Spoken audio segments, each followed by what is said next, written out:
He starts opening fire, starts shooting. It was a nightmare. It's easy to immediately generalize and wonder, what are we coming to? That people feel that this is a way to solve any problem. You see it happen elsewhere, and you pray that it never happens to you, and unfortunately, you can't control people's minds and what they're going to do. The town of Killeen is in shock tonight after a gunman opens fire on a crowded cafeteria, killing 22 people before turning the gun on himself. Good evening, and thank you for joining us for this expanded edition of the News 8 Update. It ranks as the worst mass shooting in U.S. history. It all began shortly before 1 o'clock this afternoon. Police say a man drove his pickup truck through the front of Luby's Cafeteria on Highway 190 in Killeen. Chip Moody joins us now from the scene with the latest. Chip. All right, thank you very much, Tracy. I'm standing just outside the Luby's Cafeteria, the scene of today's mass killing. It has been an incredible day for Central Texas, and the incredible story is still unfolding as we talk now. Even at this hour, this Central Texas town of about 50,000 residents is still trying to grapple with the events, the cause, the aftermath of this mass killing. Tonight, the grim process of removing the bodies from the restaurant began around 8 o'clock, about 2 hours ago. The bodies are being transported to Dallas for autopsies by the Dallas County Medical Examiner's Office. Now, for Bell County authorities, this is routine in murder cases. What's not routine, of course, is that the number of victims is very high. The horror began during the lunch hour today at 12:40.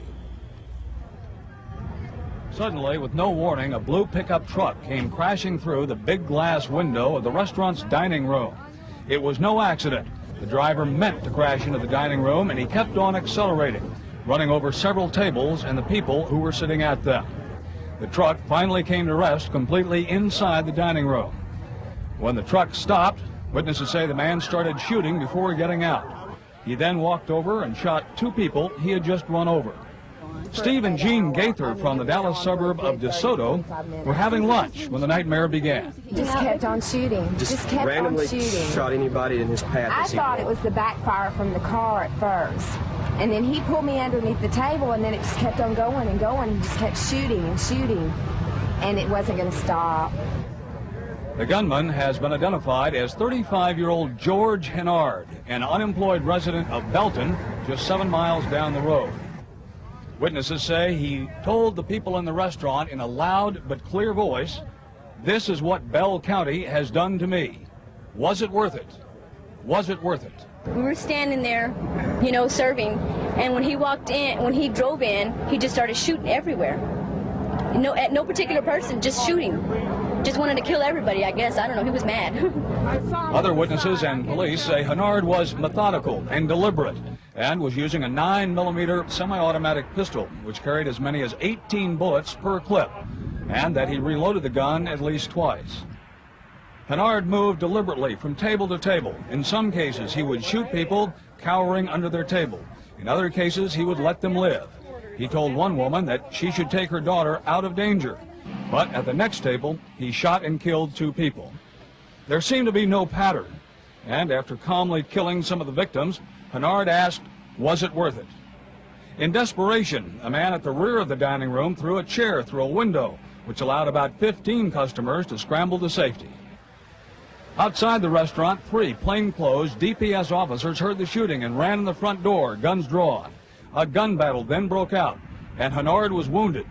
Police say he retreated to a bathroom where, according to officers, he put the gun to his own head and pulled the trigger, committing suicide. Even helicopters from Fort Hood responded to the call to help remove the more seriously wounded. As word of the massacre spread around this town of 50,000 people, friends and relatives began arriving at the cafeteria and the shopping center. For some, there was relief and happiness, but for others, the news was bad. In addition to those killed outright in the cafeteria, 23 others were wounded and taken to area hospitals. As we mentioned just a moment ago, specific details of this story are still unfolding even at this hour. For instance, we have just now confirmed that among those killed today were 3 top school administrators for the Killeen School District.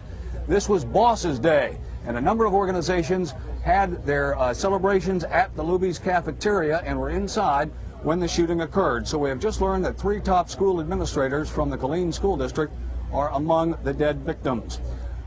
Channel 8's Robert Riggs is among the people we have here from Channel 8 covering the story today. Robert has been following how the law enforcement agencies have been responding, and he has an incredible story from the Texas Department of Public Safety spokesman Mike Cox and from the Killeen Police Department. Let's go to Robert Riggs right now for the latest on that. Robert? Chip, 2 Department of Public Safety officers who confronted the gunman were shaken by what they found. One says that the heaps of bodies in the cafeteria reminded him of Jonestown. Another one said that the victims were like covey of doves under the tables. Most of the victims had been shot in the head, executed where they were eating. The Department of Public Safety officers happened to be next door at the Sheraton Hotel teaching Killeen police officers on how to prevent auto theft. During a break around 12:45, 12:40, they were outside. They heard glass breaking. Then they heard a muzzled pop.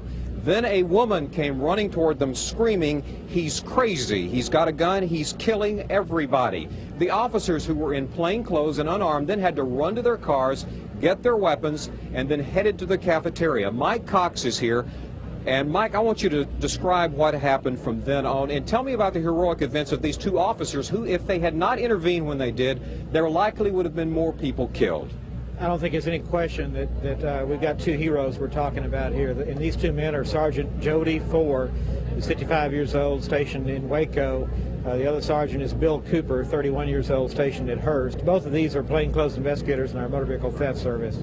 Okay, Sergeant Ford ran to the front door, saw the gunman. He was about 75 yards away, and then shot. Sergeant Ford could see the man in there with the gun. Sergeant Ford saw him several times shoot. You could tell he was shooting people. Sergeant Ford finally got a clear shot, best he could get, at about 75 yards away. He fired 4 rounds from his 9mm service handgun. He said the man appeared to jerk back like that, and he's not sure. He does not think that his rounds hit the man. Meanwhile, Sergeant Bill Cooper had gotten inside the restaurant with some officers with the Killeen Police Department.